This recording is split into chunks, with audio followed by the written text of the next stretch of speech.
Di tengah potensi alam Lakbok yang melimpah, pendidikan sains seringkali terkurung oleh keterbatasan alat pabrikan. Sebagai tenaga laboratorium, saya melihat ruang lab yang fasib dan limbah sekolah yang terbuang sia-sia sebagai sebuah ironi. Tantangan terbesar saya bukan sekedar merawat dan menyiapkan alat ukur yang jumlahnya sangat terbatas, tapi bagaimana mengubah mindset siswa dan guru.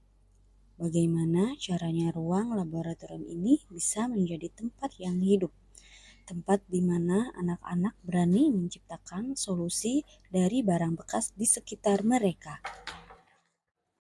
Berangkat dari kegelisahan itu, kami mendeklarasikan Suryanetila, Sudut Riset dan Rekayasa, sebuah wadah inkubasi di dalam laboratorium IPA.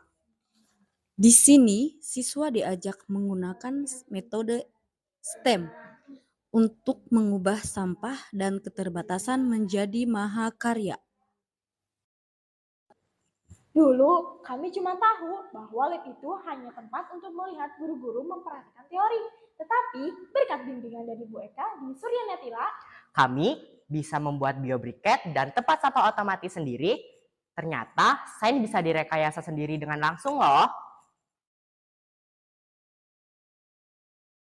Menjadi kurang efektif dan menyebabkan itu menyulitkan untuk proses pendaur ulangan berikutnya. Nah, di sini ada kondisi sesudah pelaksanaan inovasi yang pertama. Sampah terpisah otomatis antara sampah basah dan juga sampah kering. Dan yang kedua, proses lebih cepat, praktis. Kami dari tim Prajagat Nila hadir membawa solusi untuk masalah ini. Kami memperkenalkan Eco Auto Sort, tempat sampah otomatis berbasis Arduino yang mampu memilah sampah basah dan kering secara otomatis. Eco Auto Sort menggunakan sensor untuk mendeteksi jenis sampah. Sistem ini secara otomatis mengarahkan sampah ke kategori basah atau kering, sehingga memudahkan proses pengelolaan selanjutnya. Eco Auto Sort tidak hanya menjadi sebuah inovasi, tetapi juga solusi nyata yang dapat diterapkan di berbagai lingkungan, seperti sekolah, tempat umum, hingga pemukiman masyarakat. Dengan penggunaan yang sederhana, siapapun dapat dengan mudah berkontribusi dalam memilah sampah sejak dini. Kami percaya bahwa perubahan besar dimulai dari langkah kecil.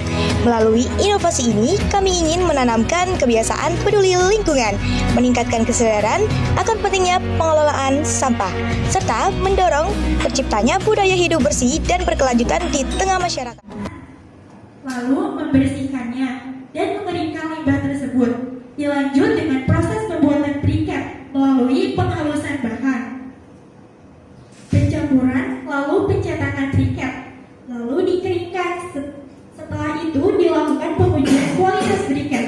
Oleh karena itu, kami menghadirkan sebuah inovasi berupa pemanfaatan limbah menjadi biobriket sebagai salah satu solusi sederhana, namun berdampak. Inovasi ini tidak hanya berfokus pada pengolahan limbah, tetapi juga pada upaya menciptakan nilai guna dari sesuatu yang sebelumnya tidak dimanfaatkan. Biobriket yang kami hasilkan merupakan bahan bakar alternatif yang lebih ramah lingkungan dan mudah untuk dibuat. Selain itu, inovasi ini juga bertujuan untuk meningkatkan kesadaran bahwa limbah dapat diolah menjadi produk yang bernilai ekonomi. Keberanian bereksperimen membuahkan hasil. Bersaing di kategori umum, karya anak-anak kami sukses menembus 15 besar inovasi daerah di Baperida Ciamis. Bahkan proyek Smart Home mereka diajukan ke kancah internasional melalui seminar psikis. Inisiatif Ibu Eka sebagai pengelola laboratorium patut diacungi jempol.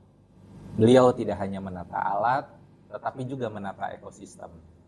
Keberadaan Suryanetila, Sudut Riset dan Rekayasa SMP Negeri 3 Lakbok sebagai pojok STEM di laboratorium IPA sungguh sesuai dengan visi sekolah dan juga dengan inovasi dan akselerasi yang dicanangkan di sekolah ini. Terima kasih. Laboratorium sejatinya tidak diukur seberapa mahal alat yang ada di dalamnya, melainkan seberapa besar ide yang berani diciptakan melalui Surya Netila. Kami membuktikan bahwa ekosistem inovasi bisa tumbuh dan berkelanjutan dari sudut manapun.